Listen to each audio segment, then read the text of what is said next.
ছেলে বিজেপি সমর্থক আর সেই কারণে মার খেলেন বাবা ও মা। তাদের মাথাতে এলে মার খেল পরিবারের আরও বেশ কয়েকজন। মারধর করার অভিযোগ তৃণমূলের বিরুদ্ধে। ঘটনায় চাপা উত্তেজনা এলাকায়।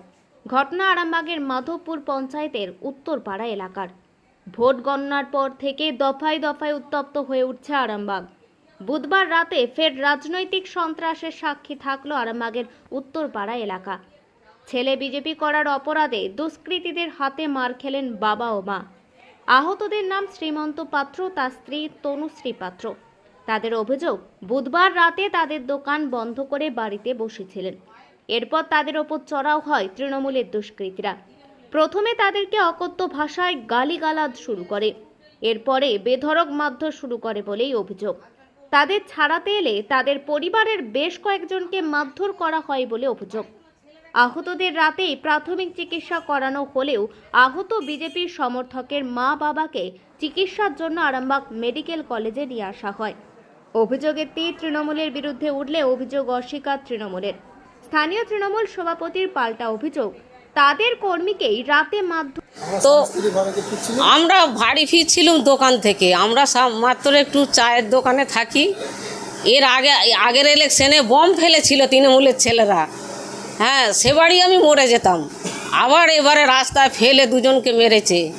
হ্যাঁ, এরকম করছে কেন, কি করে বলবো? আমার ছেলেরা এবার তারা বড় হয়েছে, তারা তো ভালো মন্দ যেতে তারা তো জানে, কিন্তু সবাই যেমন বিজেপিতে ঘুরছে, ছেলেরা যায়, আমরা তো কিছু করিনি। এবার ভালো মন্দ ব্যাপার, ছেলেরা মানুষ হয়েছে, তারা তো যেতেই পারে পাঁচজনের সাথে। সবাই যা করছে তারাও তাই করবে, কিন্তু কারু তো বেইমানি করে নে। তারাও খেটে খায়, আমরা খেটে খাই, আর ওরা আমাদের ওপরে শুধু উঠে পড়ে লেগেছে যে ওদিকে মারবো কাটবো। ওদের এইটাই সমস্যা। আমরা একটু গতর খাটিয়ে খাই, আমরা কারুর সাথে ঝগড়া গণ্ডগোল চাইনি। হ্যাঁ, বিজেপির সাথে ঘোরে, তবে এই নয় যে যে ঝগড়াঝাটিও করে না, আর ও কারুর সাথে খুব বেশি মেলামেশা করে না, ওই থাকে সবার সাথে। আমার নাম তনুশ্রী পাত্র। মেরেছে আমাদের 4-5 জনকে মেরেছে। প্রথম আমাদের দুজনকে মেরেছে, আমার ছেলেকে মেরেছে, দেওরকে মেরেছে, আমার দুটো বৌমাকে মেরেছে। বাড়িতে এসে গণেশ দলুই বাড়িতে যে মেরেছে, ওটা গণেশ দলুই, ওটা হচ্ছে তৃণমূলের মেম্বার ছিল। আপনার নাম? ঠিক আছে।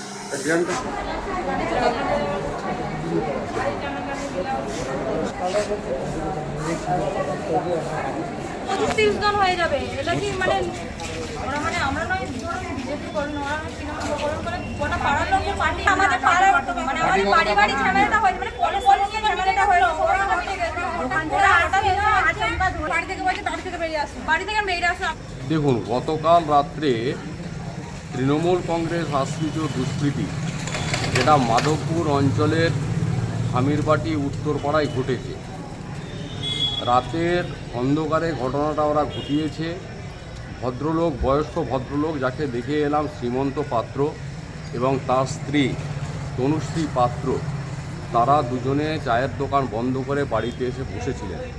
সেই সময় পাশের পাড়া, যেটাকে বলা হয় সাতরাপাড়া, আর কি পাড়া জানো না, শিবতলা পাড়া, বাগান পাড়া, এইখান থেকে বেশ কয়েকজন লোক তৃণমূল কংগ্রেস আশ্রিত দুষ্কৃতী, তারা এসে এই সব মহিলাদের উপর অত্যাচার করে, মহিলাদের গালিগালাজ করে। গালিগালাজটা ভোট পরবর্তী সময় থেকেই চলছিল, এরা সহ্য করছিল। কিন্তু গতকাল তা মাত্রা ছাড়িয়ে ঘরের মায়েদের শুধু মারধর করায় নয়, বেশ কয়েকজন মহিলা যারা আমাকে বললেন যে আমাদের গায়ে হাত দেওয়া থেকে আরম্ভ করে, গালিগালাজ থেকে আরম্ভ করে, প্রাণে মেরে ফেলার হুমকি পর্যন্ত দিয়ে আসছে। এই ঘটনা অত্যন্ত নিন্দনীয়। স্থানীয় প্রশাসন উপযুক্ত পদক্ষেপ গ্রহণ করুন, নতুবা ওই পাড়াটা সম্পূর্ণরূপে বিজেপির ভোটার। এরা এই ভদ্রলোক, যেই ভদ্রলোকের নাম হচ্ছে আমরা শ্রীমন্ত পাত্র এবং তার স্ত্রীর নাম হচ্ছে তনুশ্রী পাত্র, এরা কোনো রাজনৈতিক দল করেন না।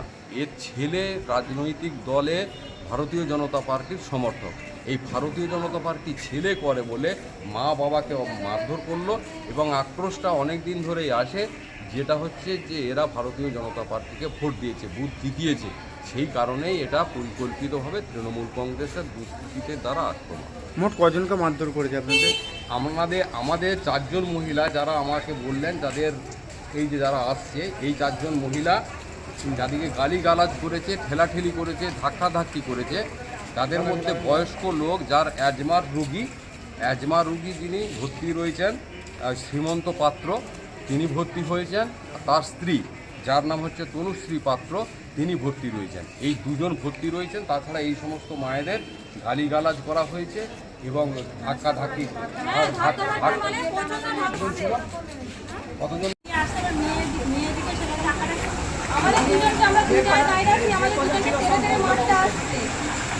এই ঘটনাটি মাধবপুর অঞ্চল অন্তর্গত হামেরবাটি গ্রামে গতকাল রাত্রি আনুমানিক 7টার সময় বিজেপির বেশ কিছু মদ্যপ যুবক অশ্লীল ভাষায় তৃণমূল কর্মীদের ওপর আমাদের অকথ্যভাবে আক্রমণ করে।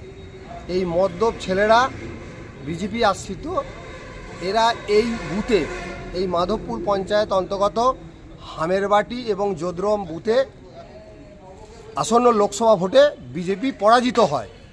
সেইটাকে ওরা এই হামেরবাটি এবং এই মাধবপুর বুথে সব সময় বিজেপি মদ্যপ ছেলেরা আজ কদিন ধরে অত্যাচার করছে, তৃণমূল কর্মীদের ওপর অত্যাচার করছে। গতকাল এই ঘটনা ঘটিয়ে আমাদের ছেলেদের প্রচণ্ড মারধর করে এবং রাত্রে ছেলেদের প্রাথমিক চিকিৎসা করানো হয় স্থানীয় ডাক্তার দিয়ে, এবং তাদের বলা হয়েছে আজকে আরামবাগ হসপিটালে আউটডোরে ট্রিটমেন্ট করা হবে এবং তারপর আমরা স্থানীয় প্রশাসন আরামবাগ থানায় এই ঘটনাটি লিপিবদ্ধ করব এবং যাহাতে এই মদ্যপ বিজেপি আশ্রিত যুবকরা প্রশাসনের তদন্ত সাপেক্ষে উপযুক্ত শাস্তির ব্যবস্থা করে, তার জন্যে আমরা কিছুক্ষণ পরেই আমরা প্রশাসনকে সমস্ত ঘটনাটা লিপিবদ্ধ করাবো। আপনার পরিচয় দাদা? মাধবপুর অঞ্চল তৃণমূল কংগ্রেসের সভাপতি মলয় চক্রবর্তী। এখন আরামবাগেই রয়েছে প্রাণ আইভিএফ ফার্টিলিটি সেন্টার। নিঃসন্তান দম্পতিদের মুখে হাসি ফোটানোর বিশ্বস্ত প্রতিষ্ঠান প্রাণ আইভিএফ ফার্টিলিটি সেন্টার দক্ষিণবঙ্গের মধ্যে সর্ববৃহৎ এবং সর্বপ্রথম এআরটি গভর্নমেন্ট রেজিস্টার প্রাপ্ত আইভিএফ সেন্টার এখন আরামবাগেই। অল্প খরচে আইভিএফ পরিষেবা, বন্ধ্যাত্ব চিকিৎসার এক অভিনব অধ্যায়। প্রাণ আইভিএফ ফার্টিলিটি সেন্টার একেবারে অল্প খরচে পুরুষ ও মহিলার বন্ধ্যাত্ব পরীক্ষা, বন্ধ্যাত্ব চিকিৎসা সবকিছুই হয় আমাদের প্রতিষ্ঠানে। সুচিকিৎসার মাধ্যমে মা ও বাবা ডাক শুনতে পারবেন নিঃসন্তান দম্পতিরা। তাহলে আর দেরি কেন? আজই যোগাযোগ করুন প্রাণ আইভিএফ ফার্টিলিটি সেন্টারে। ঠিকানা বসন্তপুর, আমতলা, 2 নম্বর রেলগেট, আরামবাগ, হুগলি। যোগাযোগ নম্বর 7865858781 অথবা যোগাযোগ করুন 7908098172 এই নম্বরে।